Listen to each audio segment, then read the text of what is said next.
Good morning. Welcome. Do you have a cup of tea? Tai sveiki, anglų kalba prie kavos puodelio.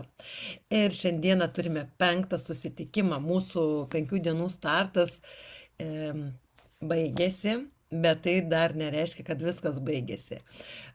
Po šiandienos pamokos pakviesiu norinčius tęsti kelionę į 100 video anglų kalbos pamokų, būtent anglų kalba prie kavos puodelio, į šitą kursą, kuriame mes irgi mokysimės mažais žingsneliais, reguliariai, nuosekliai ir tik tais bus toksai skirtumas, kad reikės komunikuoti ir atsiųsti atsakymus man ir audio žinutę. Mes stengsimės kalbėti, lavinti kalbėjimą, suprasti, kad tas kalbėjimas yra labai paprastas, kaip jūs ir matote, tokia vis auginsim anglų kalbą mažais žingsneliais, po truputį, po vis kažką papildant, vis kažką pridedant ir tapatinant, siejant su savo gyvenimu, su savo patyrimais, su savo emocijomis.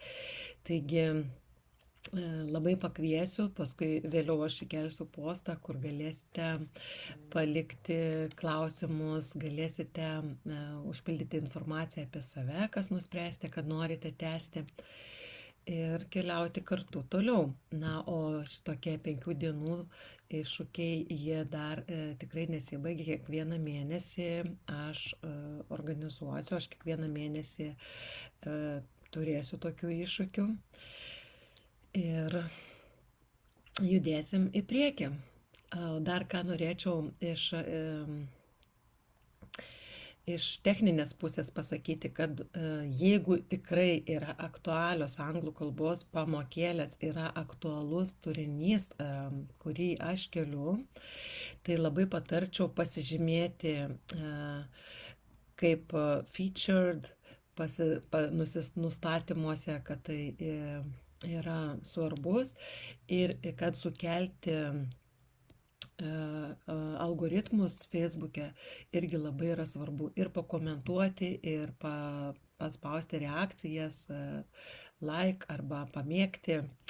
Tai būtinai reikėtų tai padaryti, jeigu norite, kad jums Facebook'as rodytų šitos grupės įrašus. Na, o šiandieną pradėkime ir kalbėsime apie praeitį. Taigi, kaip kalbėti apie praeitį anglų kalba? Daug kas manęs klausia, daug kas, kaip mes kalbame, mokiniai maišo. Ir kalbant apie praeitį, irgi naudoja tos pačius veiksmažodžius, kaip ir mes, kur mokėmės apie esamąjį laiką. Taigi, kalbėti apie praeitį truputį yra šiek tiek kitaip, bet viskas irgi yra paprasta. Anglų kalboje yra taisyklingi ir netaisyklingi veiksmažodžiai. Šiandieną aš jūs pamokinsiu, kaip vartoti taisyklingus veiksmažodžius, kai kalbam apie praeitį. Kalbant apie praeitį, ką veikiau? Yesterday. Yesterday reiškia vakar. Tai pakartokim. Yesterday. Last week. Praeitą savaitę. Bet šitą last week mes galim pakeisti ir last month, praeitą mėnesį, last year, praeitais metais, last Monday, praėjusi pirmadienį, in summer, vasarą, in 2025, 2025 metais. Tai čia tokios laiko aplinkybės, kai norėsit papasakoti, kas vyko jūsų gyvenime anksčiau, prieš keletą metų, prieš keletą minučių, prieš keletą dienų. Veiksmažodžiams tiesiog pridėkite galūnę ed. Tai, kitaip sakant, lietuviškai ed galūnė. Na ir pavyzdžiui, jeigu žodis yra walk, eiti, tai vakar I walked. Ėjome. Play, žaisti, būtuoju laiku sakysite played. Study, mokytis, mokėsi, mokiausi, mokėmės, studied. Visit, lankyti, lankė, lankėsi, visited. Help. Padėti. Helped. Kalbant apie praeitį. Watch. Žiūrėti. Watched. Žiūrėjo. Irgi kalbant apie praeitį. Clean. Valyti. Cleaned. Valė. Cook. Gaminti. Cooked. Gamino. Like. Mėgti. Liked. Mėgo. Start. Pradėti. Started. Pradėjo.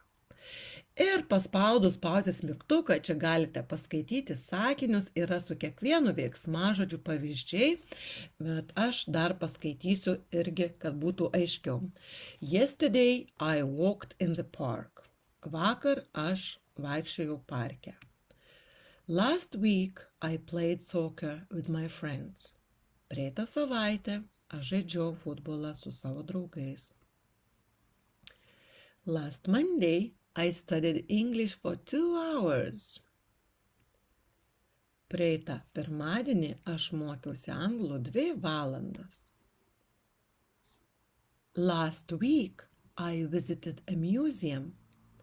Praeitą savaitę aš aplankiau muziejų. Yesterday I helped my sister with homework. Vakar aš padėjau savo sesei su namų darbais. Last night I watched a great movie. Vakar vakare aš žiūrėjau puikų filmą. Yesterday I cleaned my room. Vakar aš valiau savo kambarį. In summer I cooked dinner for my family. Vasarą gaminau vakarienę savo šeimai. I really liked the book you recommended. Man tikrai patiko knyga, kurią rekomendavote.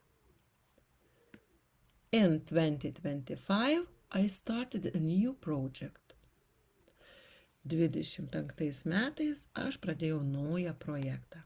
Taigi, taisyklingiems veiksmažodžiams, kalbant apie praeitį, visą laiką pridėkite galūnę ed. Na ir užduotis tau. Užbaik sakinius. Yesterday, I. Last week, I. 2 days ago, I.